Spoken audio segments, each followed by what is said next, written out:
Hello and welcome back. If you are a returning viewer and if you are a new viewer, welcome. My name is Nathan Taylor and I'm known as Sockmatician on Ravelry and Instagram and here on YouTube and on Twitter as well. I even have my own website, which is sockmatician.com.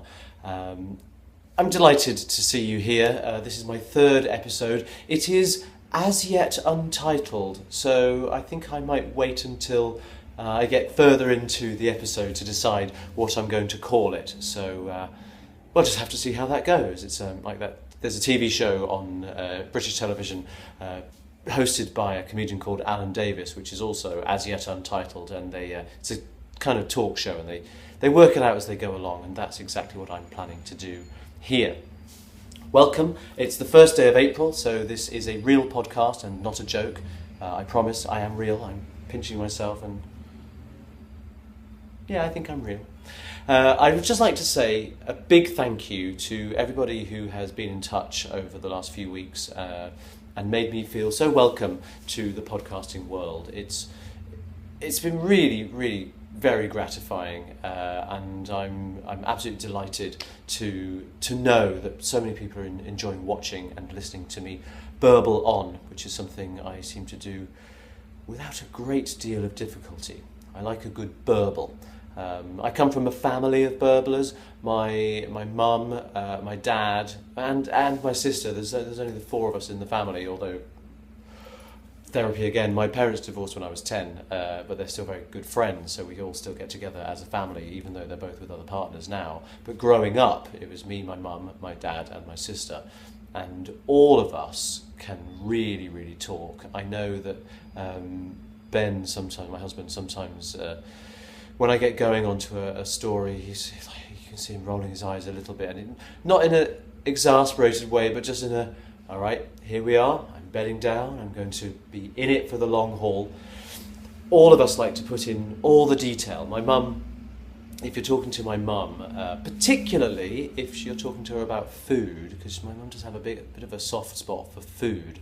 If you're talking to her about the food that she enjoys, she'll tell you in great detail what she had. Oh, have you been out for dinner? Oh yes, had a lovely time. And where did you go? Oh, we went to the such and such restaurant. And oh, and I had this and this. And she'll go into great detail of how everything was presented on the plate. It's all about the detail, which is interesting because I think that's how my brain works, generally speaking. Certainly as a knitter and a designer, as a teacher as well. When I'm dealing with my students, I seem to remember that I'm always talking to them about getting detail and specificity into their performances. So detail is obviously something that we are all in our family very fond of. It's a wonder that anybody ever gets a word in edgeways, really, when we're talking to each other, because I've said a lot of words, all to talk about the fact that I say a lot of words.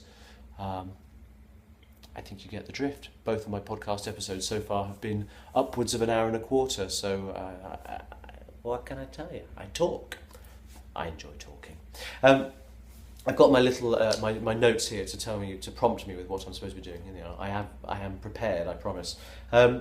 So it's been 2 weeks since I last saw you, and it's been a busy time. Most recently, Ben and I on Sunday, it's now Wednesday, it's the 1st of April, so on Sunday, just gone, Ben and I proudly celebrated our very first wedding anniversary. Thank you so much to everybody who has commented on the clip from our wedding film that I showed in the last episode about a boy. For those of you who haven't seen it, it's there on my feed on YouTube. So many people said how moving it was, how lovely it was to see such an honest and emotional expression of love, and that's really important to both me and to Ben, and it's something we're very proud of having done. And incidentally, after I finished recording the last episode, I was saying that we were going off to a lovely big swanky award ceremony, and we were going to be sitting on the table with the artist Grayson Perry because he was nominated in an award in the same category for an award with us, which was Best Arts documentary for the Royal Television Society Awards. Very, very big posh dinner.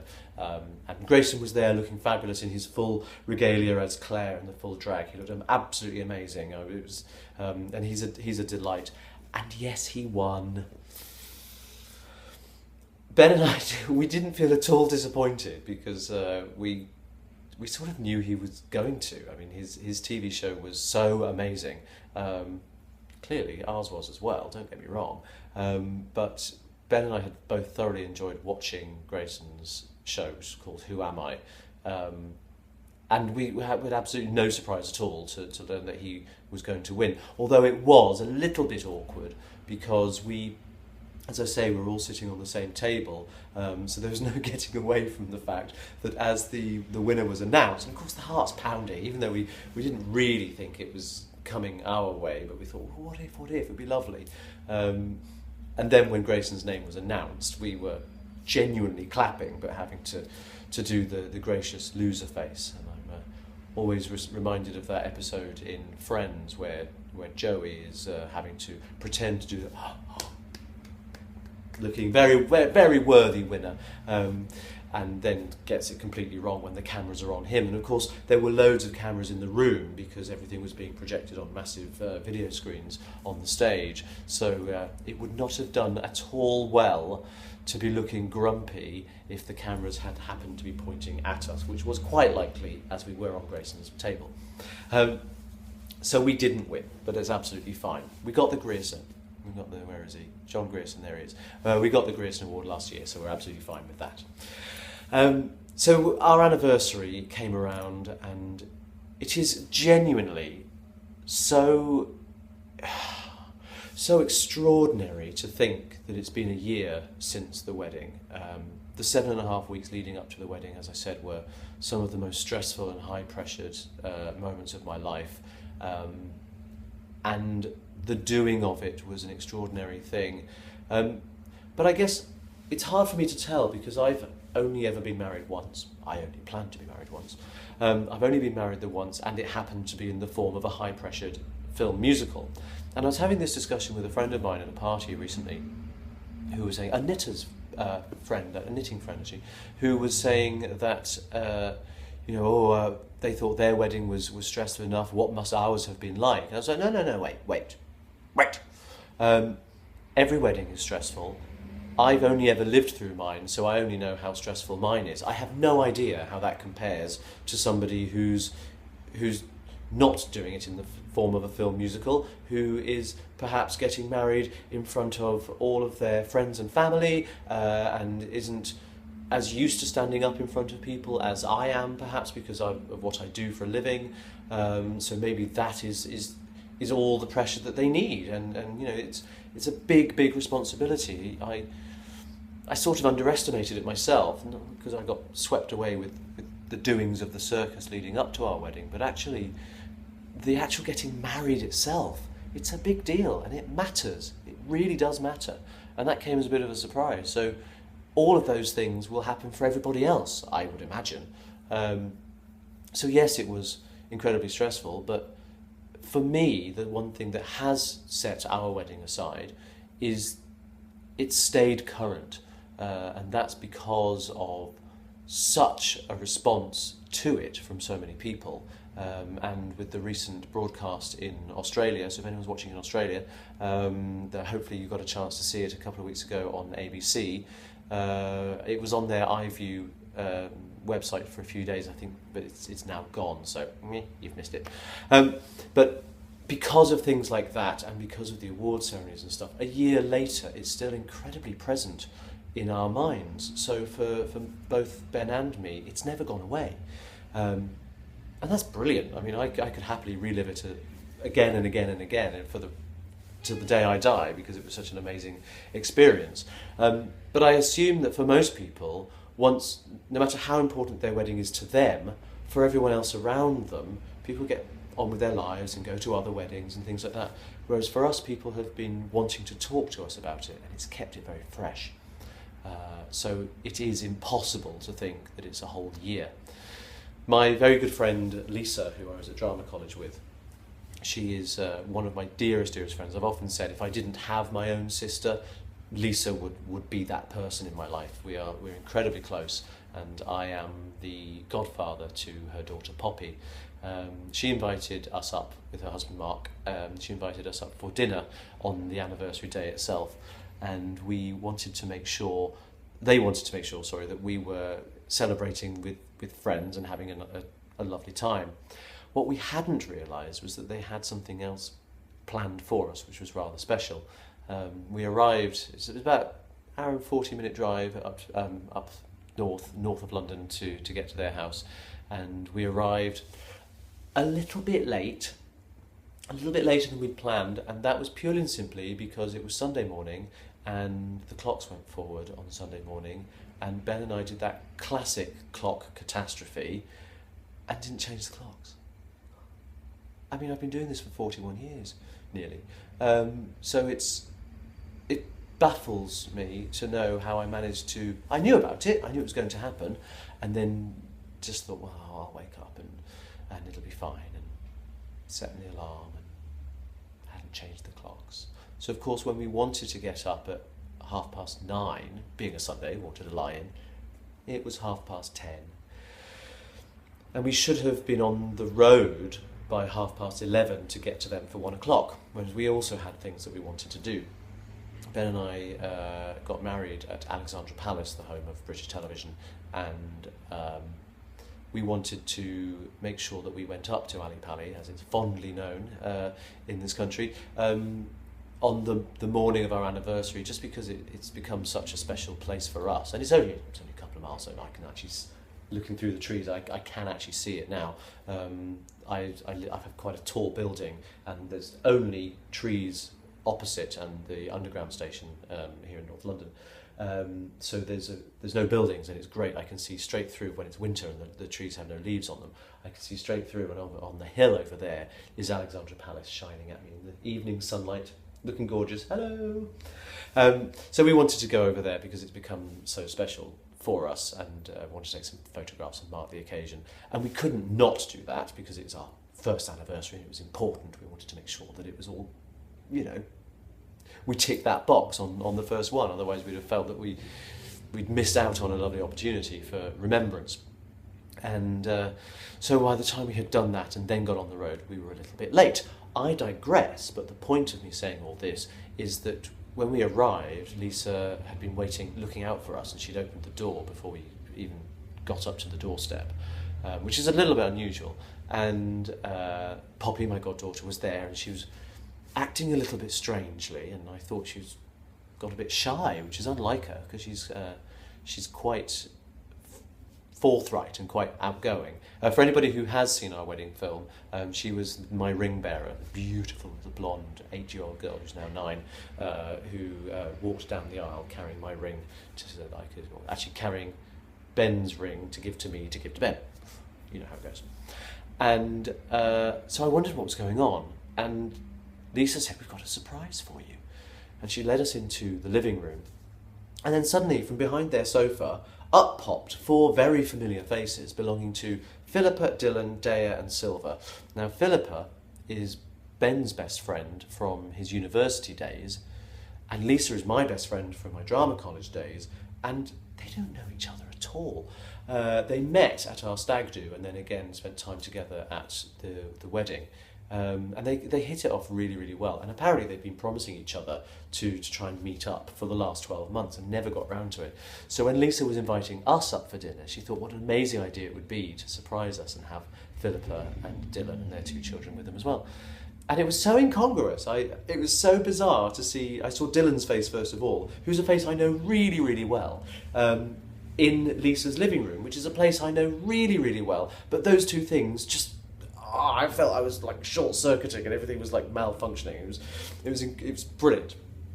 We had a wonderful lunch, and it just made me realise how important relaxing in the company of good friends is.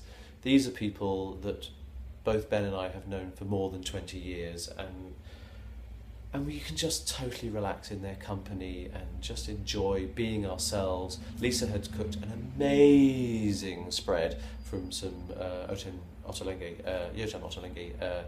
recipe books that she's got, and everything looked fabulous. There was sweet potatoes roasted with pumpkin seeds and fresh figs and balsamic dressing. Oh, it just all looked amazing. Unfortunately, I've been a little bit poorly. I've had a bad cold, which has turned into a chest infection, which is why my voice sounds a little bit ropey.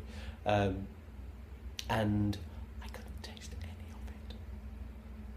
It's really bad. The night before, I'd been out to another friend's house who has also a wonderful cook, who had also cooked amazing things. And the best I was able to say was, well, that felt delicious. I couldn't smell it, I couldn't taste it. It just felt nice in my mouth, and it looked amazing, as did Lisa's. So we had this wonderful time. We went for a little walk around the village, and we went up to the churchyard in the little village where they live, and spent some time there reminiscing, which was all very nice. And then went to the park with Poppy, and with my chest infection, she of course has boundless energy and was running over the swings. They had these assault courses, and I had to do everything. I was hanging upside down from my knees from this bar, trying to keep up with a 10-year-old, and not doing too shabbily, I have to say, but hanging upside down with my sinuses were pounding. Then she wanted us to run across the field. Like, do you know what? I'm gonna sit this one out. Old Nana needed to rest for a little bit. So we had an amazing time. That's basically what I wanted to say. And the week before that, the other weekend in between the last podcast episode and this one, was a very special Sunday.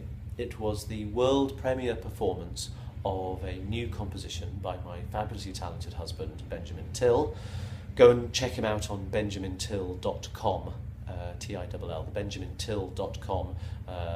We're in the process of doing a revamp on his website, so it's looking a bit tatty at the moment, but there's some amazing music on there, and he is fabulous. His latest piece is a cantata, a sort of 50-minute cantata based on the writings of Sir John Betjeman, who's a poet laureate in the UK, and he died 30 years ago last year, and last year Ben was commissioned to write this piece for a local community choir called the Fleet Singers, who are just such lovely, lovely people. They really do this properly. It's the second time they've commissioned Ben to write for them, and for them, they get the joy of presenting a world premiere, which is exciting for anybody, but they go to great lengths to do it. They get funding from the Arts Council England, which is no easy matter, no mean feat at all. Forms to fill in for an application. You need a second job. I mean, it is like having a second job, I should say. It's so long-winded and involved, and they really go to town on it, and it was lovely. We held the premiere in St Anne's Church in Highgate, which is where John Betjeman was baptised. He was very much a Highgate, Hampstead and Kentish Town man, and a lot of his poems are about his upbringing and his life there. And what was really, really lovely was we had special permission, Ben had special permission from the Betjeman Foundation, Betjeman's estate, to be able to perform this work set with some of his actual poems set to music. This isn't permission that they give very lightly. And what was amazing, I think they gave permission for just one performance, so it may never get performed again. We do have a recording of it, which will come in due course, so we'll at least be able to hear it. But it's quite a thrill to be able to perform these words. And I was the featured soloist. I sang 4 songs which were Betjeman poems set to music, covering a range of topics, from childhood to growing old to being a writer at the end of one's life to it's just the whole gamut of human emotion is there in Betjeman's work.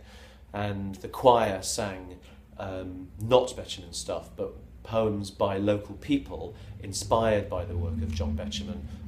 So I think that John Hegley and I forget the other lady's name, 2 poets who came into the community to try and inspire people and help people on workshops with poems. Ben then collected all these poems as a result and whittled them down into the most uplifting and joyful 50 minutes worth of lyrics. It was really, really charming. And what was really exciting, oh my God, the first lyrics I sang were the poem called 31 West Hill. and it's where Betjeman lived as a child. And one of the very first lyrics is, "Safe in a world of trains and buttered toast, where things inanimate could feel and think. Deeply I loved thee, 31 West Hill."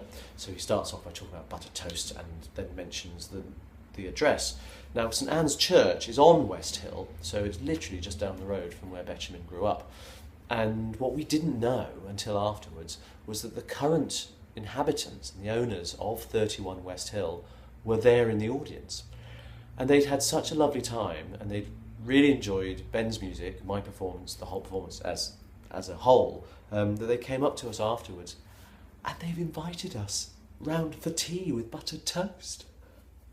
How amazing is that? So there was I singing about Betjeman's buttered toast, his world of buttered toast, and I'm going to get to visit it. That's special. That is really, really special.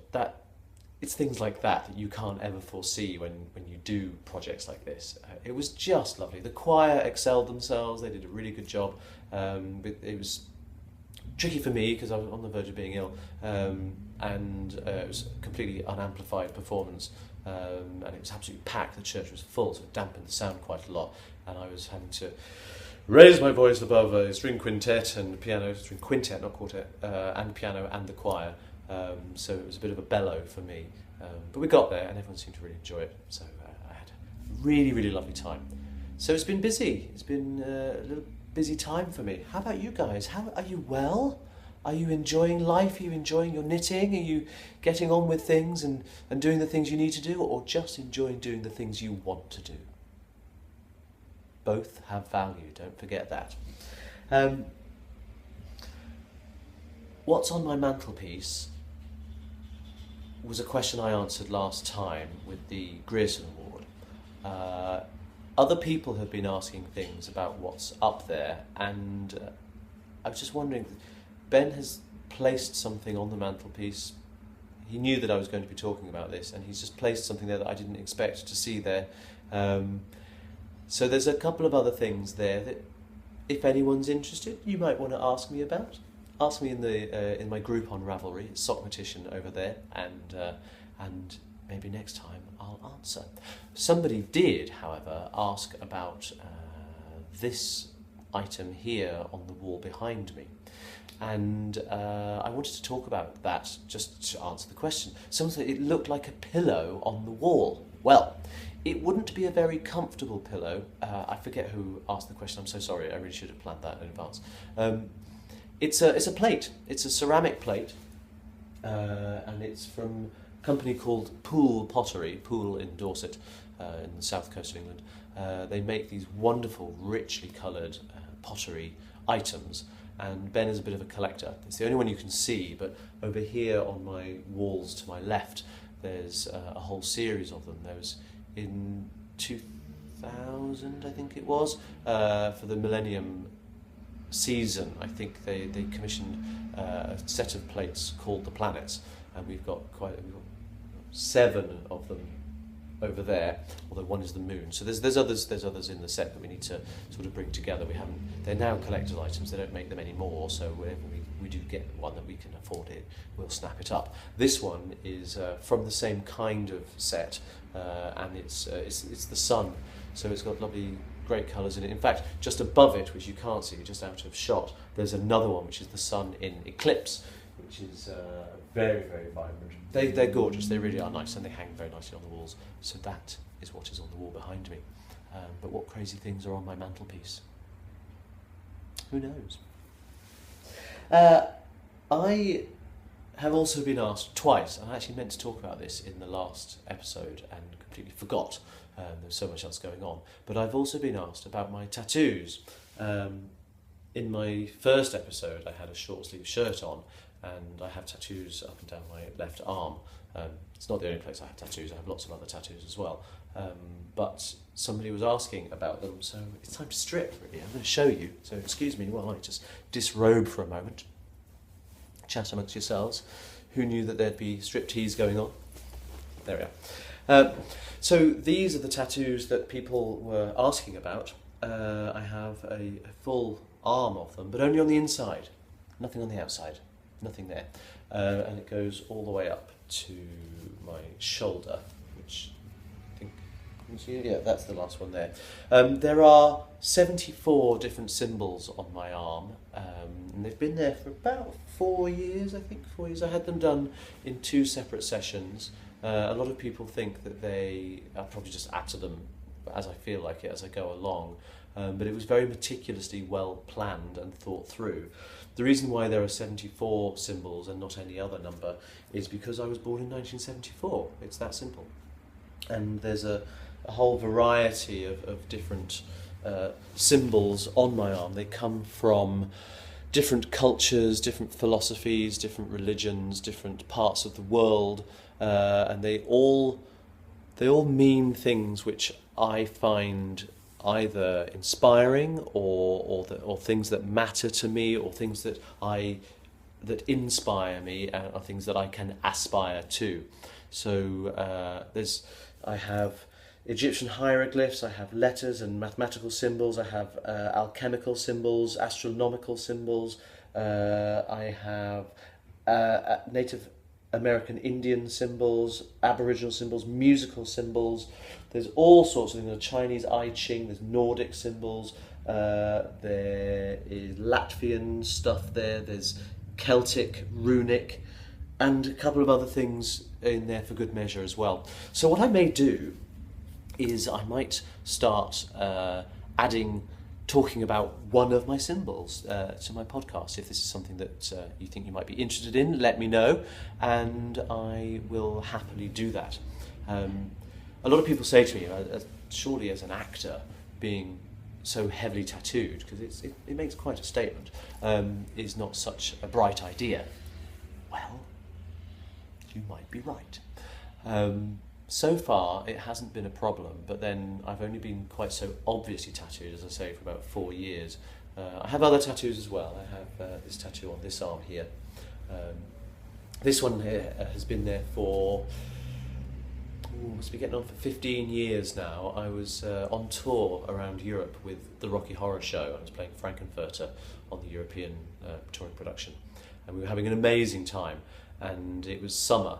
And we had a break in the middle of our contract for 2 weeks, and we had just finished performing in Sicily. And there were a couple of guys in the show with me, my friend Drew and my friend Renee, and a girl called Patrizia as well, who was an Italian friend of the show. We decided that rather than all flying to our various homes around the world for 2 weeks, we just thought, it's August, we're in Sicily, let's go on holiday. So we booked this beautiful holiday on the most stunning island called Lipari, which is one of the Aeolian archipelago just north of the coast of Sicily. It's idyllic. It doesn't have an airstrip. It's all too tiny, so you can only access it by boat. And we stayed there for 2 weeks. We got this wonderful apartment, had an amazing time. It was like almost a spiritually beautiful time. You know how when you're young, you can have those amazing times where everything is just so wonderful. And there happened to be a tattoo parlour just opposite where we were staying, and 3 of the 4 of us went home with new ink. Well, this was what I came home with. Actually, one of 2. I have a tattoo on my ankle that I got at the same time, and this way up. It represents the waves lapping on the shore of the island, which was such a vivid, vibrant blue. It was lovely. But this way up, it's also designed to look like twisted rope, and there are 3 strands all twisted together, and for me that represents how the past, the present and the future are all intertwined as one thing, and they all feed from each other and feed into each other. I think that we are all a product of all 3 of those aspects of who we are. So that's what that is.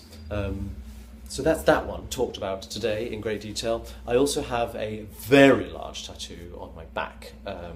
It's a pictorial representation of the phrase, "Kites fly highest against the wind, not with it," which is actually a Winston Churchill quote. I believe it's attributed to him. But it's something that I have always sort of lived my life by. Just being an actor who gets tattooed is kind of flying against the wind, really. But I think for me it sums up that nothing worth having comes easily. And the harder you struggle, the more you are likely to achieve. That's all wrapped up in that phrase for me, and it was so important I wrote it into the lyrics of the finale song from our wedding. Back to that. So kites fly highest against the wind, and I have this enormous sound. I'm going to show it to you now, because that really does mean stripping off, and that's not what this podcast is all about. So that's me and my tattooed life. I always I very consciously, when I'm going to auditions for shows, I will audition with long sleeves, and if I get the job, we'll deal with it then. There are casting directors who've seen my arms and they know that I have tattoos, and as I say, so far it hasn't been a problem. Last year I did a production of South Pacific in Leicestershire, and I went up to the company manager just as we started rehearsals, knowing I had a costume fitting the next day, and I said, I just want to warn you before I meet with the costume designer that I have an arm full of quite bold tattoos, so I don't know whether they're planning for me to be sleeveless or shirt sleeved in the show, but that might make a difference. And I walked in, and the guy who was the designer, a chap called Philip, he's quite an alternative chap anyway in his own mode of dress, so I didn't think I'd have too many problems, but he said to me, come on then, let's see. So I was like, okay, and I showed him my arm, and he was like, oh no, that's fine, I don't have a problem with that. I said, but even though it's not very 1940s, naval American naval officer kind of tattoos, he was like, no, I think it's fine. And I ended up wearing cut-off sleeves. He wanted to show as much of it as possible. So in that case, it worked very, very well. And when I was doing the Rocky Horror Show, this was kind of fun. Frankenfurter is in fact, he says to Brad and Janet, do you have any tattoos? At one point. So it's in the design to have tattoos. In fact, I had a big stamp that I used to put on my arm before I had any tattoos at all. So all of that was good. Might it cause problems in the future? Yeah, it might. May it lose me a job? Yeah, it may. I'll cross that bridge when I come to it. So thank you for asking, the two people who asked about my tattoos. Again, I should have thought about this. I'm so sorry. You know who you are, and for anyone else who's interested, those are the stories. So here we are now in the community aspect of this podcast. It really is growing by the day, and this never ceases to delight me. Thank you to all of you who are new subscribers. Thank you for coming on board on this crazy journey. Thank you for listening to me prattle on, and thank you for subscribing and showing me that you're interested and liking it enough to have more. Over the last couple of weeks, my YouTube channel has grown from about 300 or something before my first podcast to sort of 4 weeks later to being now very nearly 1,000 subscribers, which absolutely blows my mind, and makes me feel very honoured, not humbled, honoured. So thank you to everybody who has come on board. If you haven't hit subscribe yet, you might not. I'm okay with that as well. It's entirely up to you. Episode 1, it seems, has had over 1,700 views, and episode 2 now well over 1,000. So in just 2 weeks, it genuinely blows my mind. I'm so delighted to know that people are enjoying what I'm saying, and long may that continue. I hope I don't disappoint in any of my future episodes, so I hope I keep your attention as I seem to have done so far. What's been amazing as well, I touched on this in the last episode, so many people have been getting in touch saying they have been inspired by my enthusiasm for double knitting, and inspired to either want to pick it up from where they left off before and haven't necessarily gone back to it, to wanting to start afresh. And this is brilliant. When I released the Remember Cowl, about which more later. That's a reference to Elizabeth Green Musselman from Dark Matter Knits. It's a sentence structure that she uses quite a lot, and I think it's very charming and I like it. So I'll talk more about the Remember Cowl later on, but one of the things I wanted to ensure was that it wasn't a cowl that was only for seasoned and experienced double knitters, that anybody with any knitting experience at all could pick it up and successfully make it. So I've gone to great lengths to put that all the information and the basics of double knitting into that pattern. It's a really, really good one. It's quite a complex pattern for a beginner. However, I believe you should be okay.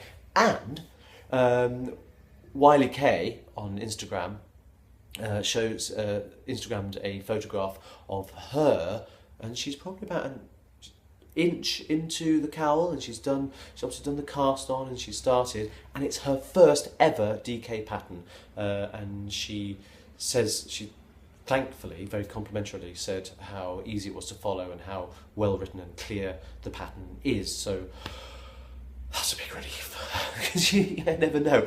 I understand what I mean when I put the stuff on the page, but of course I do. I made it up in the first place.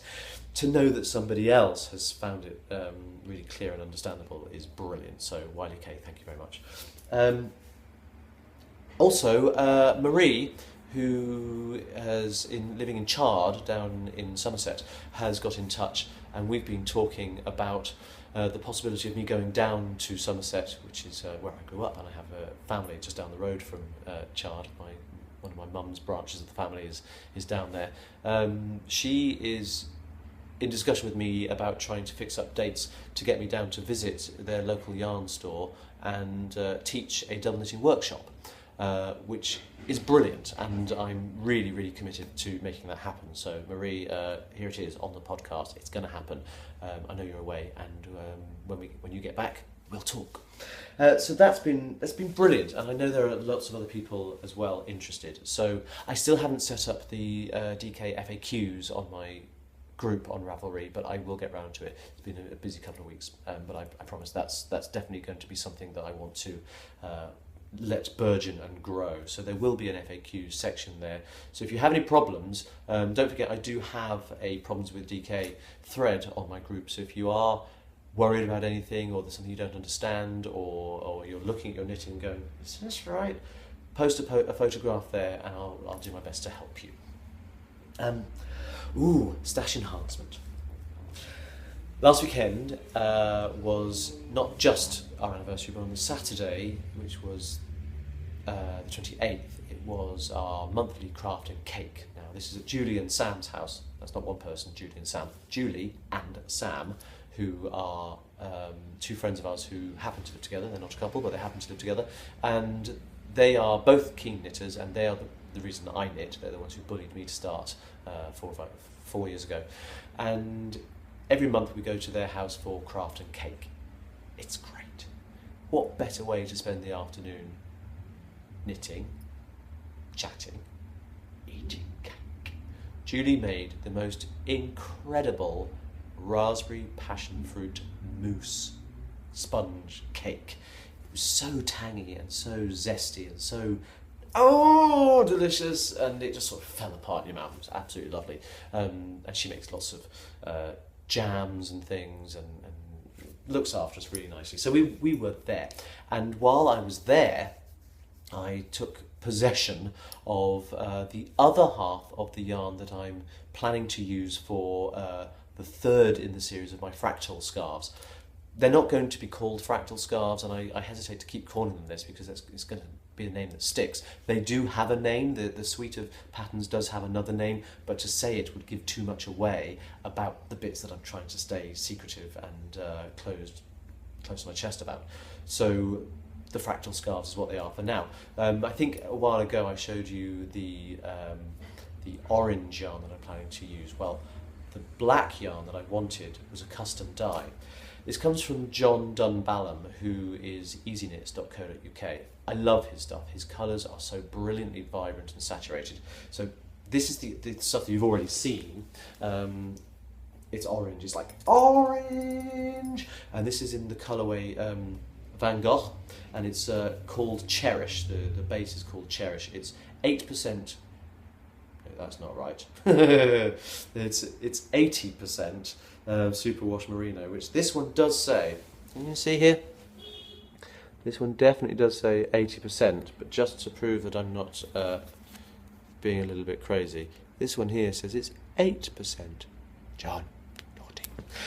It's 80% superwash merino, 10% cashmere, and 10% nylon. So it's good and durable, but it's got this wonderful bounce from the cashmere. It's quite thick. It almost looks like a sport weight rather than a fingering weight. However, the yardage is still very, very generous. You get 400 meters per 100 grams, which is great.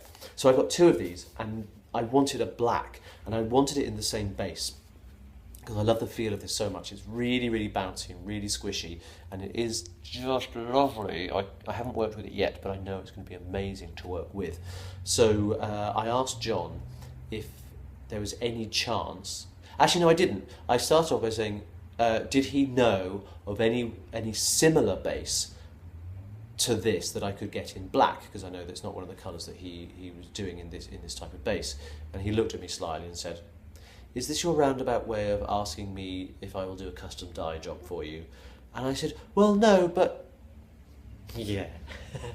So he has. He's dyed the Cherish base for me in black, and he's called it Noir, and it is absolutely lovely. Look at this. It's actually looking a little bit blue on the screen. I think it's not. It's not jet black. It's a really, really lovely dark grey, fabulously dark grey, very, very charcoal, and it's got a real depth to it as well. There's can you see how the strands are all maybe a little bit of heathering going on in there? It's really, really lovely, and the two together, let me just sort of mix them up a bit.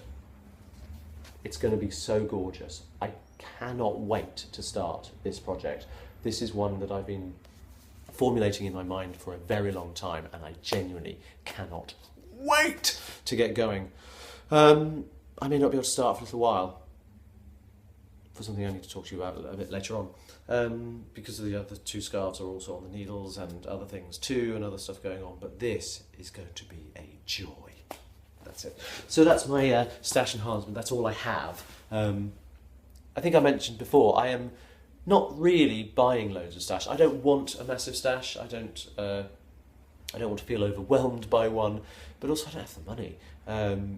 So I'm not. I do have plenty to be going on with, and I showed you the Mardi Gras last time, and I'm really enjoying the stuff that I have. But I tend to just buy for what I want to make. I'll get a project in mind, and I'll know what yarn I need for it, and I'll go out and I'll get it, and then I'll make the project. So that tends to be what I'm about with my stash enhancement. Now, on to what's next. Oh, questions. Yes, I've got a questions thread in my group on Ravelry, so feel free to pop in there anytime, and if there's anything you want to ask that you want me to answer on podcast, then feel free. And there's a few questions. I've got Kate in Maryland, who is a rumoured cellist on Ravelry, has said, "Do I have a favourite brand of needles? And is there a material that I consider works best for double knitting?" Now, that's really interesting. First half is easy to answer. Yes, I very much do have a favourite brand of needles, and pretty much all the needles I own, certainly all the needles I use, are from this one brand. It's the Chowgu lace needles. I've got the interchangeable set. You may have seen the ones with I'll show with these sort of red cables. There's sort of it's their trademark really. These red metal, plasticized metal cables. They're really they've changed the cables. They had some problems with things becoming brittle, and they've actually changed how they're made, and the newer ones are much more flexible, and they're great. But they're pretty much non-kink. They're almost indestructible, which I love about them. And the points on them are quite long. This is a 3.75, I think, and the lace point is great. They're really, really good, and they're very, very smooth and very, very slick and fast, and I like that in a needle. I don't like having to work hard with the knitting. So I don't ever use bamboo or wood or even plastic. I like the slide and the speed of a metal needle. But the interchangeables, my fabulous husband bought me this wonderful set of the interchangeables. It's called the Twist set of interchangeables from Chowgu. And if you don't know what Chowgu looks like, that's how it I believe, now I'm not happy about this because I keep banging on about wanting to do more things for boy knitters. Chow-gu, I believe, is Japanese for crafty lady. Not happy with that. However, I'm letting it go. This is such a great set of interchangeable needles. It's quite expensive, I think, over £100. But it has all these different sets of tips, ranging from 2.75mm up to there's 6.5, 8mm, 9mm, 10mm, and loads of different sizes in between. It comes with a variety of different cables that you can slot in. It comes with sizing guides, stitch markers, a couple of little pins. You get these ends that you can screw onto cables if you've got something that's on the needles. It's brilliant. Everything you need is with it. I'm not trying to sell it. I'm not on commission or anything. But that's why I love this set. This is my go-to for anything. They also sell the individual needles, non-interchangeables for the smaller sizes. So all of my socks that I knit are also on the Chow-gu needles, usually 2mm or 2.25mm with fixed cables. And again, there's the bright red cables that are really, really flexible. I love them. So that's my favourite, but as to whether or not I think there's a suitable material for DK, now I think it depends on the knitter. I'm not sure it really necessarily depends on the type of project as much. I always work on, with DK, as I say, I work on the metal tips, but for new double knitters, people often find, whether new or old, that their tension is slightly looser in double knitting than it is with their normal type of knitting. And particularly if you're a competent knitter on single phase stuff and you move over to double knitting, suddenly your tension may become quite loose. And it's often people will need to drop down a needle size or two in order to get gauge. Some people don't find this, everyone's different, but a lot of people do. So for that reason, because of the looseness of it, and because if you're new to the mechanics of it, and you're manipulating two different yarns and twice as many stitches, people might find it easier to start off with bamboo tips or wooden tips, which would have a bit more grip and might keep things a little bit more under control for you while you're getting to grips with the mechanics of doing it and what it feels like. I don't have that problem because I've been doing it for such a long time, so I like the speed. So for me, metal is great. So maybe Kate, I don't know. Maybe for new people, wood might be better. But I think it just depends on what you prefer working with, what you feel most comfortable with. That's what I'd say to that. My next question comes from the lucky lizard, who is Shannon from Virginia, not Virginia from Shannon. That would be someone in Ireland. Not someone in America, although both would work. Do I get startitis? Now, she was asking, do I have the sort of when I see a new pattern or a new project or something I want to work on, do I immediately want to start it and sort of ignore all of my other projects? Well, yes and no, I think, Shannon. I'm not the kind of person who has 1,000 things on the go at any one time. I like to have maybe 3, possibly 4 projects in progress at a time, just so that I can pick and choose. Sometimes I like to have something that's a little bit more complex, something a little bit more brainless, so that I can work on the complex thing, and then when my brain gets tired but my fingers still want to knit, I can move over to something a little bit more brainless and carry on that way. Or sometimes I just want to do something simpler on the tube rather than having to really focus and concentrate. So I do like to have several things on the go, and that tends to make me not want to start everything immediately. I'll get excited about something, particularly if I've got a new design starting, as I said, and I will want to begin, but I'm not going to start that. I'm not going to start that third scarf until I'm well into and probably finished the first of the others. So I'm going to make sure that that's taken care of first. So yes and no, but not really. But maybe sort of. Now, Love Knots on Ravelry, who is Rachel from Missouri, says, have I ever worked with hand spun, and have I ever thought about spinning my own yarn? Well, yes and yes, but not to any great degree. I never really thought of myself as wanting to be a spinner at all, and I never thought I wanted to be a knitter either, so look at me now. See what I know about myself. Not very much, it seems. We were on holiday a couple of years ago, and with Sam, my knitting friend Sam, and Ben, and various other friends from Ben's university, we were up near Hadrian's Wall in Northumberland, and we were having a magical time, absolutely lovely. And we went to this place called Sycamore Gap, there's this huge, high escarpment which suddenly drops down to this U-shaped valley, and Hadrian's Wall runs all the way down and up and down and across the other side, and it's obviously broken down and falling apart. Now, in the middle of this gap, there's this huge sycamore tree, and it is huge, but it looks tiny because the floor on either side goes up higher than the highest branches of the tree. It's quite magical and it's amazing. We were walking there, and there were sheep all around, loads of fields, loads of sheep, and clumps of wool everywhere. This just dropped off the sheep, and I thought, wool, free wool. Started collecting it, and I ended up with this massive clump. And I thought, well, I don't know anything about how to do anything with that, so why don't I learn? So I learned about washing it, to get a certain temperature to melt the lanolin and the grease out of it, picking out all the vegetable matter, getting rid of all the really brittle dry bits.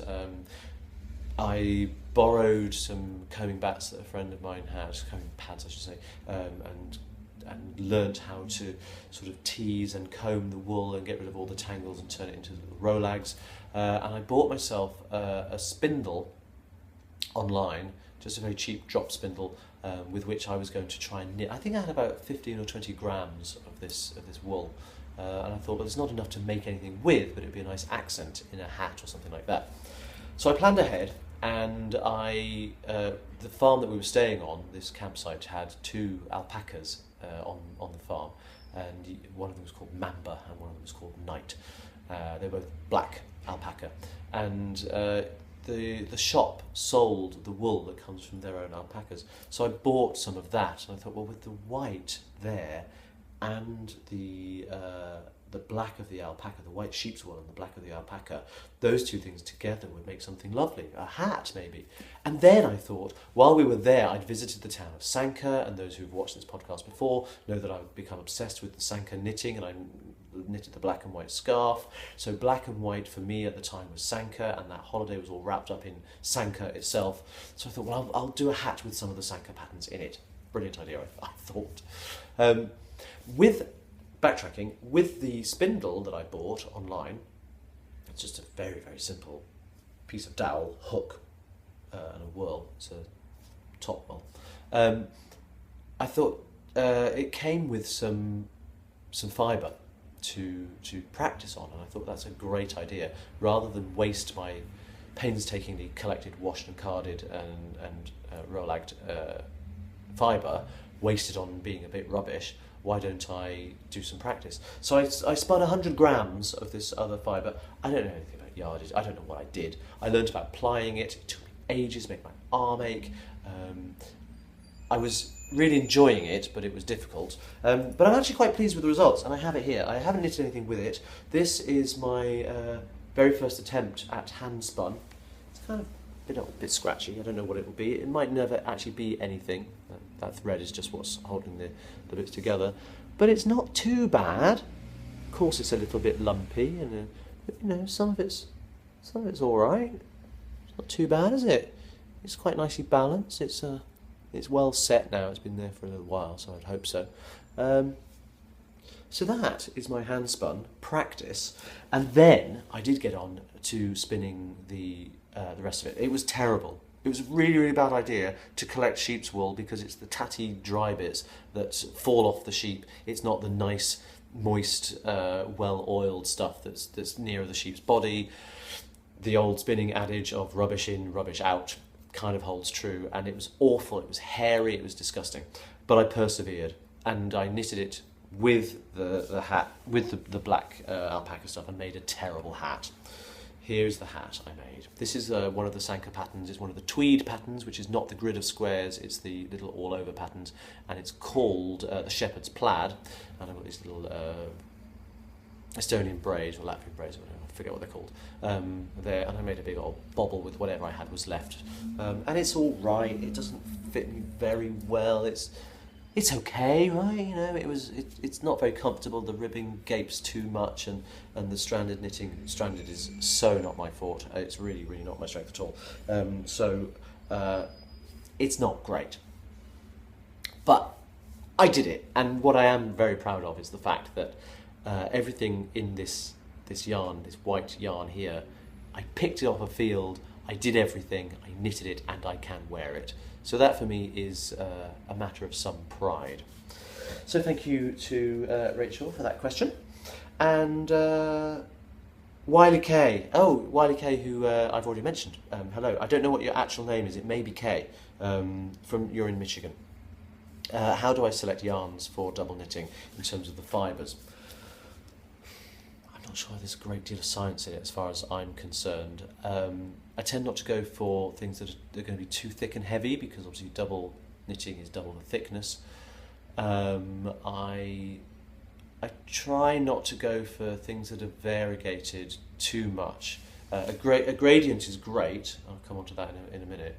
I like gradient work with double knitting. You can get some amazing effects with working two gradients together, or one gradient and a solid colour.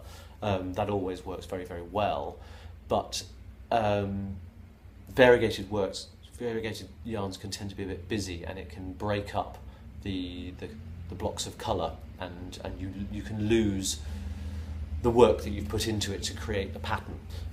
So I think solid colours, or maybe slightly heathered colours, or semi-solids particularly, rather than jazzy. I mean, the Mardi Gras that I showed last week would be an absolute disaster in a double knitting project. You just wouldn't be able to see what stitch belonged to which part of the pattern. It would be a mess. In terms of fibres, though, I tend to favour fairly smooth textured yarns without much fuzz, halo, bloom, whatever you want to call it. And I think that's because most double knitting, although boundaries are being pushed, and I'm trying to do as much of that as I can myself, most double knitting tends to be stocking stitch on both sides, which has a lovely smooth flat texture, and for me it's about letting the colour work do the work for you, and create that kind of texture, so with the colour rather than with stitch patterns and definitions. Although of course that is changing, and people are coming up with patterns all the time that have lace and cables and things in, which is brilliant, and I love all of that.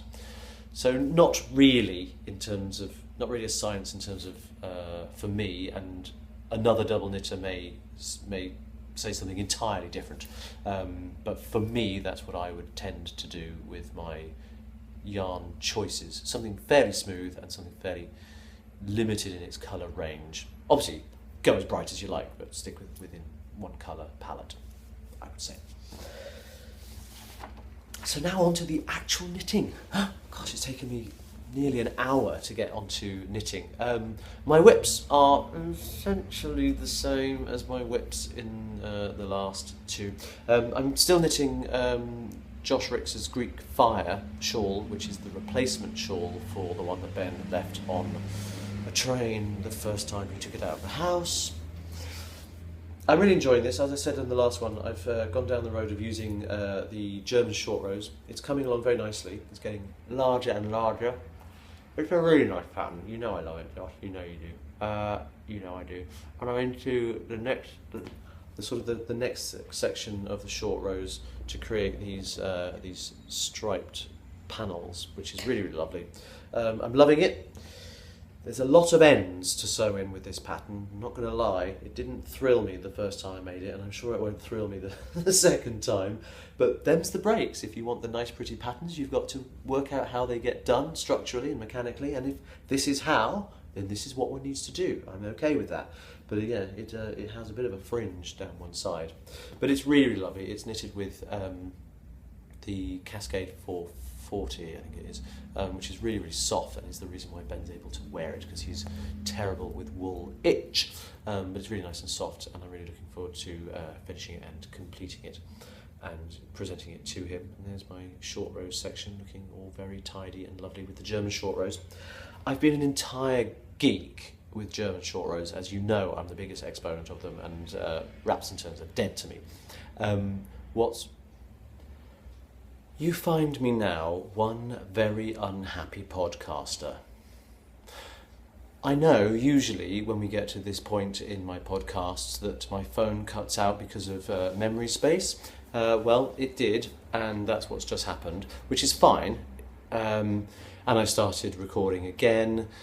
And while I was importing the second half of my podcast into my computer, something went wrong, and somehow the audio shifted with the video, not just by a couple of frames like you would normally expect, but by about 5 minutes.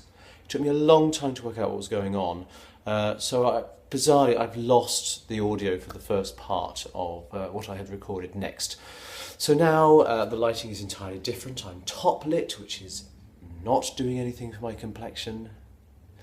It's dark outside, everything has changed. I'm now going back to just kind of fill in the little bit that I've lost. I've managed to sort of separate the audio for the second half of this and put it back into place as close as I can. So at least we haven't lost all of that. It's weird because I now know what's been said, whereas normally at this point I don't. So, I was talking about the German short rose in Greek fire while I was in the whips section of my podcast. So for my brain, I just need to get myself back into gear for what I was talking about. I'm so cross. I know a lot of podcasters are always talking about technology blips, and I was like, how hard can it be? Well, it's this hard. This is what happens. Technology will let you down if it possibly can. More editing, more filming, more rearranging of the furniture, because I've already told you that I don't actually have my setup like this. I'd already broken it down and packed everything away. Now we're back. Anyway, here we are talking about German short rose. And I was just going on to say that I have actually spent a little while being incredibly geeky last week, about 4 hours one evening, trying to work out how to do German short rose for double knitting, and it is possible, and that makes me so very, very happy. Of course, I don't know of any patterns yet that employ German short rose for double knitting. There may not be any at all so far, but maybe there will be one day. Maybe Up Here is formulating something that will make that a possibility and a necessity.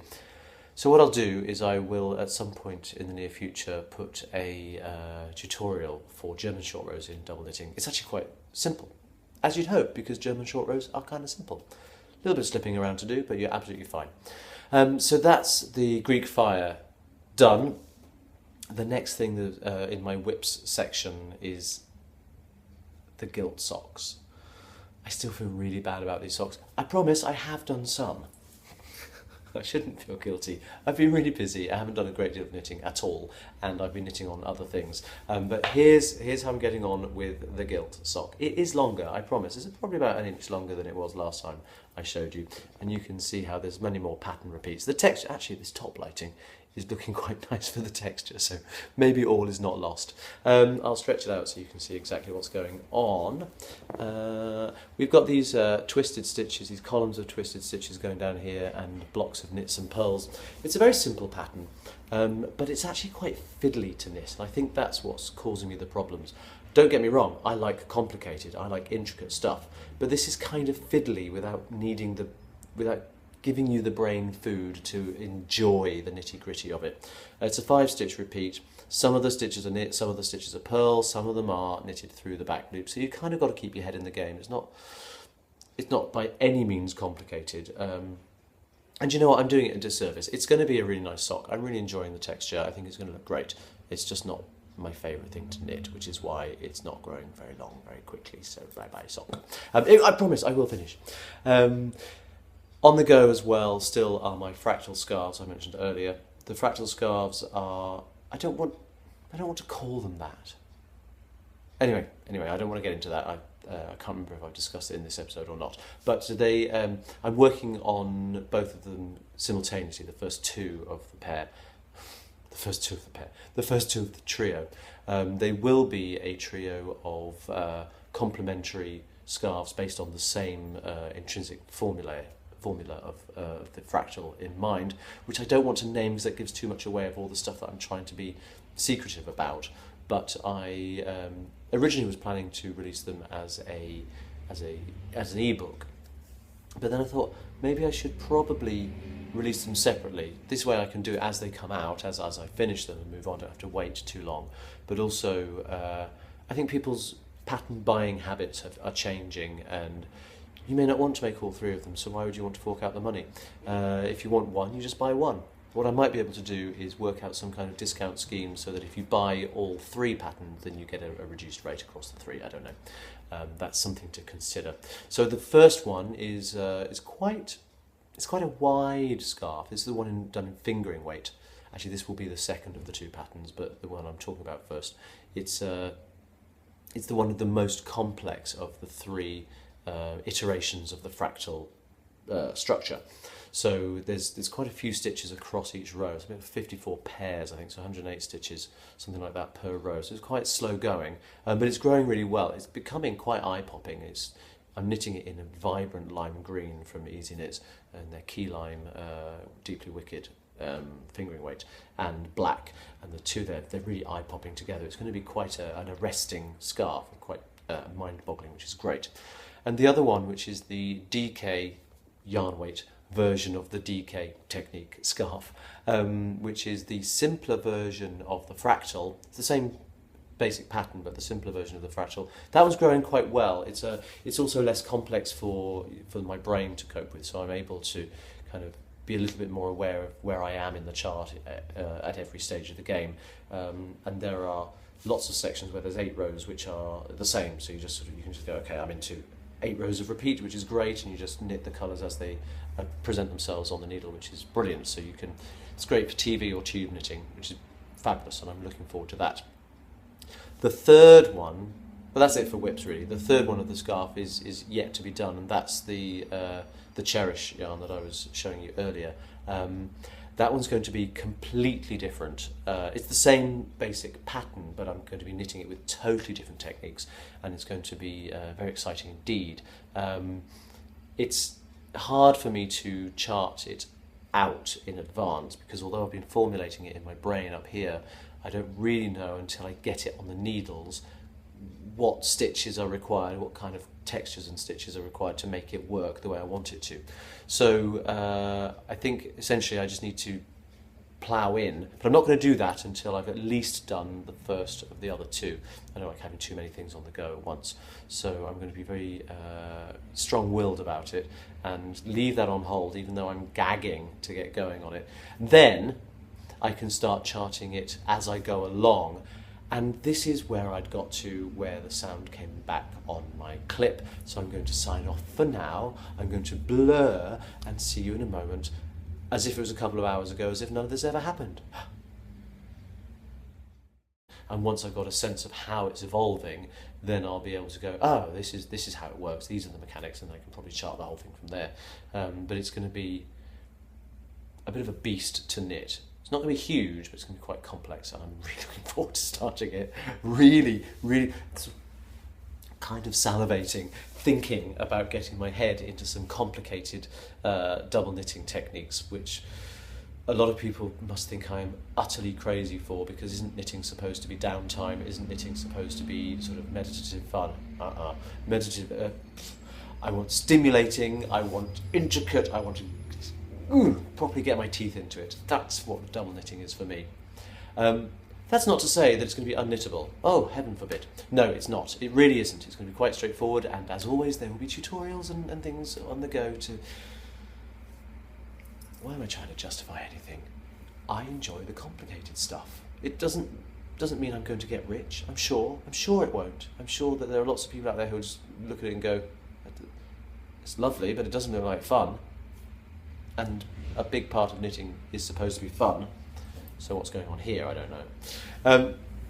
But for me, that is fun. That's how my downtime is engaging my brain in a different way from what I do for the rest of my professional life. Can't tell you. So I don't have any FOs to show you at all, which I don't feel at all guilty about, because double knitting is a slow process and I tend to do a lot of it, and there's a lot of it to do in any one project, so it takes a while to get to the end. It's certainly not one for a quick turnaround. So if you're the kind of instant gratification fiend who loves doing chunky knits in small objects, then maybe it's not for you. Although, give it a try, because you may find it opens up a whole new world of knitting love for you. But I do have a historic FO that I would like to share with you. It's another of my scarves. There's only, I think I've only got one more to show you next time that I haven't shown you before, and then I'll be done with my DK scarves until the new ones come out. But this is one of my patterns called W12-8QT. Now, W12-8QT, for anyone who is watching from the UK, particularly anyone who is around my age, a little bit older, a little bit, I'm 40, a little bit older or a little bit younger, W12-8QT probably has some nostalgic resonance for you. It's a postcode, or a zip code if you're in America, but of course we're not, so it's a postcode, and it's in West London. And it became very famous because it was the postcode for the BBC TV Centre. And the BBC TV Centre is an iconic building where many of the TV programmes that I grew up watching were filmed and broadcast from. So what has this got to do with the scarf? Well, not a great deal, to be honest. Let me show you the scarf and I'll explain how it came into being. The scarf is a rainbow coloured scarf, rainbow and black, and it looks like this. So it's using one gradient yarn that starts over there as being green, works through blue and purple and red and orange and yellow and back to green, and then it goes on again, and I managed to get it all the way to sort of red on the other end. So it's done with a solid yarn as the background. I've just got black here and this fantastic, really, really long, slow colour change gradient that works its way across the scarf. On the other side, of course, being double knitting, you get the colours being the background and the design being in black. I love it. It's really, really nice. The yarn is by Cowl yarns. I think they're a Danish company, Kauni. And I got this from a UK supplier called SKD Yarns. I'll post details in my show notes over in my group. And I think it's the only place that sells it in the UK. I might be wrong on that, but they certainly do sell it. And it's Cowl yarns. They're called effect yarn. Being European, they spell effect with a K in the middle. And the effect is this fantastically long colour change. If you think it starts here being green and doesn't get back to being green until we get to here, that is one heck of a long colourway. It doesn't repeat until you get there. So I think it's about something like 160 grams or something. Or no, I think it's a 90 gram colourway repeat, which is quite extraordinary. How they dye it, I have absolutely no idea. It's really, really clever. It's witchcraft. I think that's the only answer, really. And it's pure wool, Cowl, and it's a little bit scratchy. Ain't gonna lie. It wasn't my favourite yarn to work with, although the effects are so beautiful, so delicious when you see what unfolds under your needles, and you want to keep knitting a little bit more and a little bit more just to see how the colour progresses, because it never stays put. It's constantly revolving into a different shade of the same colour. It never stops. I mean, it really is just gorgeous. So it's addictive knitting when you've got Cowl on the needles. So yes, it is quite scratchy. It's a sort of a light DK weight. It's quite thin, but it counts as a DK weight. And I was really worried that I wouldn't be able to wear it at all because it's kind of rough. And a lot of people online said, oh, look, it conditions quite well and it wears nicely. You wash it a couple of times, particularly soak it in hair conditioner. I actually haven't needed to. I've been quite surprised when I wrap it round myself and wear it. I'm aware that it's not as soft as some, but it doesn't bother me at all. It genuinely doesn't bother me, and I think partly is that is because I've conditioned my neck to wearing natural fibres when I was quite itchy to start with, and partly because I think who'd not want to wear it? Come on. So why W12AQT? Well, let's go back. Let's forget the yarn for a moment and go back to the pattern itself. It's this wonderful. I say wonderful. I didn't actually come up with the pattern really, so I can crow about it. Well, that doesn't really show. Here we go. It's this lovely kind of almost Art Deco feel with leaves and vines and flowers and scroll work that threads its way all the way up the scarf. And can I share? I got the pattern off a toilet wall. Genuinely, this pattern came from a toilet wall. In West London, near Shepherd's Bush, there is a massive shopping centre called Westfield, and it's only been built a few years. It's all quite posh and swanky, great big shopping mall thing, and all indoors. And it has toilets, as all these shopping places do, because shoppers need to offload sometimes.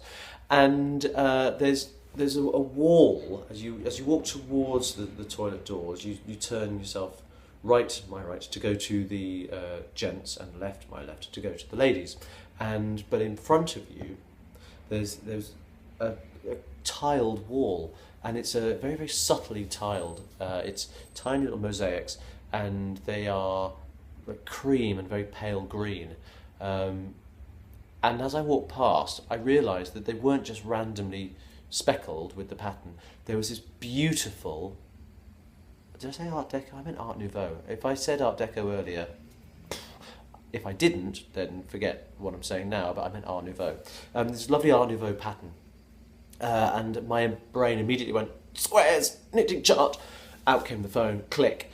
And I took the pattern home, the picture home, and I transferred it onto graph paper and tidied up the edge, found out where the repeat was, tidied up the edges a little bit so that it would work well in linear form as a scarf, because it's an all-over pattern on the wall, and worked out how to reverse it so that this is the middle this is the middle line of the scarf going across here. So it's not knitted in two pieces end to end and grafted. It's knitted with the pattern being this way up. You see how this shape here looks like the loops are at the top, and then suddenly this is the same shape reversed, mirrored here, and the loops are at the bottom. So it's the whole pattern is mirrored across the centre here, so you just work from top to bottom. Of course, with the gradient yarn, that's really important. What I didn't mention about the SKD yarns, they sell, I think they sell it off cone rather than in skeins, so you can buy in a variety of different weights of yarn and quantities, so that you don't have to have lots of little balls and worry about starting at a different place in the colourway, which is brilliant. So you can hopefully get one massive great big ball that will be big enough for whatever project you're making.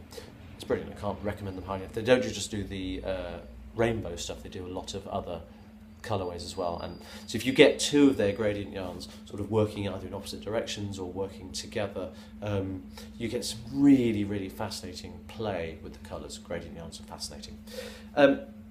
So this is my toilet wall scarf. And the reason, God, it's such a long story.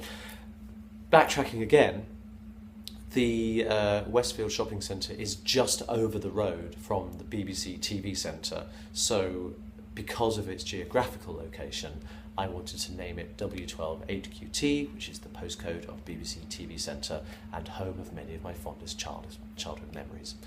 That's essentially a very long story that has not a great deal to do with the scarf at all.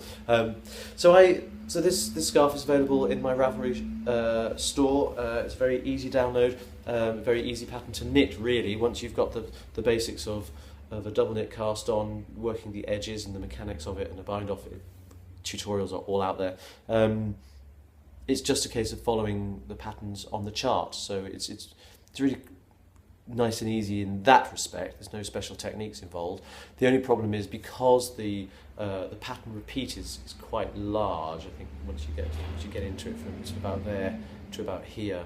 It's about 50 odd rows, so it's unlikely that you're going to be able to remember the pattern to work off chart the way a lot of knitters like to do. So you do have to keep referring back to the chart. But I've been as helpful as I possibly can with the pattern and made sure I've put little numbers on the first square of any line of squares of the same colour to tell you how many stitches before the next colour change, so you're not constantly going 17 and then 4, because it's kind of random. It's not a geometric mathematical pattern the way many of my designs are, so you can't guess what's coming next because of what's come before. So I've tried to be as helpful as I possibly can anyway. So that's my W12AQT scarf. It's rainbow colours. As a proud gay man, I am very proud of that. I love the fact that it's a rainbow. I'm flying the rainbow flag, the flag of equality, the flag of freedom. There it is, all in my scarf. Fabulous. This leads me on to the final section of the podcast for this time round. You'll be aware that in the last episode I talked about my Remember Cowl, and I haven't got it to hand. It's over there. Bear with me 1 second. Oh, dead space on the shop. I have it. I talked about this cowl, which is called Remember, and it is designed to remember and as my tribute to the people who lost their lives in the First World War, specifically that war now, because we are in the centenary 4 years. And I wanted to do a giveaway for people, because I know a lot of people have fallen in love with the sort of idea behind it and the pattern as well. And I said that I wanted to give away 3 copies of the pattern to people who had put in the thread on my group in Ravelry who they would want to be remembering when they knit this and why, or who they would want to knit it for in order to remember someone special. Oh, I mean, you did.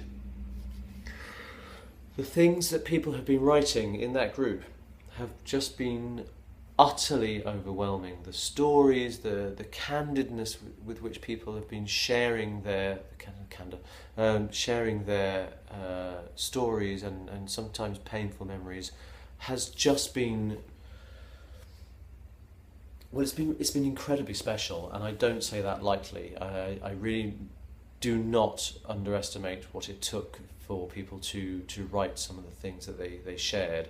If you haven't been to my group and seen that, I urge you. This is not a cheap way of getting you to join my group and read my stuff. It isn't that at all. It's become an incredibly special place on the internet, a beautiful gathering of memories and shared fondness. There's so much love in this thread, and there's so much loss. And for anybody who knows me outside of my knitting work, they will know that the combination of love and loss just pushes all of my emotional buttons like nothing else. And reading through the comments and the posts that people have put in there has reduced me to floods of tears on more than one occasion. Genuinely, I can't thank you all enough for putting yourselves out there and for sharing, and in such an open and honest way, and allowing other people to enjoy your memories. Not all of them are sad, some of them are funny. They're all tinged with sadness, I think, because there's always a sense of regret and loss. Even some of them are remembering people who are still with us today, but there's still a nostalgic fondness there. Anyway, that said, you've made my job impossible, because judging... Oh, I've done it again! Air quotes. I said in episode 1 I was not going to do air quotes. Ugh! I hate air quotes. Sometimes they sum up what you mean. But going back to the gravity of the situation, judging somebody's memories seems so inappropriate. Putting one against the other, saying your memory is better than this memory, your lost person is not as important as your lost person, that's impossible to do. And I'm not sorry that I set the thread up the way I did, because it's allowed me in to share so many of your most intimate memories, which is beautiful. So I'm very proud of that and very thankful for it too. But it has meant that I don't want to talk about judging, and certainly don't want to talk about a winner. I said that I'd be giving away 3 copies of the Cowl. Well, that's just been impossible. I've had to up that to 5. There are 5 people who will be receiving a free copy of the Cowl pattern, and they are as follows. Let me bring up the thread. I'm not going to read out the threads, the posts that have been successful. Some of them, I was going through them before recording this. Ben is banished to the kitchen while I'm recording, but he and I read them all out to him because I wanted to judge his emotional response. Ben's emotional barometer is very, very sensitive, and he will cry at the drop of a hat. And he was very, very moved by many of these stories. And we sort of whittled it down to a short list, and then we went, okay, well, which ones matter to us in some way? And that's not to say that the others didn't. So here's my disclaimer. We've chosen the 5 people for lots of different reasons. Every single story there touched us, without exception. But there were some that we felt touched us in a more personal way, and we also wanted to make sure that the 5 recipients of the Cowl were across a broad spectrum of different types of people in hopefully different locations. I haven't really checked that through, but with different types of people that they wanted to remember. It would have been less satisfying, I think is a better way of saying it. It would have been less satisfying if everybody who was getting a Cowl was remembering a grandparent or something like that. So we've tried to. It doesn't mean that some of the other stories aren't devastating and aren't just as deserving and just as worthy, but I had to draw the line somewhere. So our winners, it's a terrible word, our lucky recipients are in chronological order, really, working through the posts. I'm going to attempt to pronounce this. Your Ravelry name is Klossalot. Chloe from Johannesburg. Welcome, a listener from South Africa. I've not been to Johannesburg. I was in Cape Town a few years ago, and I had a wonderful time. I was doing a couple of concerts over there and flew over. I was only in the country for about 4 days. Had a wonderful time. Never managed to make it to Joburg. But Chloe, you told us a story about people who have not died, but people who are no longer in your life, your friends from university days. It was a story that was told with such whimsy and such poetry that Ben and I really loved all the images that it conjured up for us. So thank you for that, and congratulations to you. The second one goes to William, who is House of William from Idaho, and I love Go to the thread, go read all of this stuff for yourselves. But William told us a story about his 2 grandparents and the playful nature that his grandfather showed in everything he did. He was a real practical joker and sounded like such a character. Some of those things often backfired on him, it would appear. But it was the last sentence which William wrote, which was, "If ever there was a double knit, it's Mary, Edith, and..." I'm so sorry, I can't remember your grandfather's name. Let me look that up immediately. I will give you the entire quote, because I think that's only fair. It's really disrespectful otherwise. If ever there was a double knit, it was Mary, Edith, and Bob. And as I was reading that out to Ben, my voice cracked a little bit, and I made a rather unusual sound. And it was such a lovely image of 2 people woven tightly together, the way double knitting weaves 2 strands of yarn together. Who in life could hope to be more than a double knit item as a partnership? Beautiful. So William, thank you for that, and congratulations. And then we had... So I'm just going to try and find the post on here, so I know exactly who I'm talking about. Then we had Cosmic Snowflake. Congratulations to you too, and you are Heather from Connecticut. Well done. Heather told us a story of never having met her husband's mother, who died before she met him, and naming her daughter after the past mother. It's a past as in Passed, you know what I mean. It's a beautiful story, again, very well worth reading, and was lovely. Thank you very much for that. Next we have Funky Hen Knits, Irina from Winnipeg in Canada, telling a story about her mother, her own mother this time, and who was a proper survivor and who had struggled through a lot in her life and taught Irina how to knit and travelled the world with her and ended up in Canada from Russia, I believe, and sounds like a remarkable woman, and Irina, thank you for sharing your story. Wonderful. Congratulations to you too.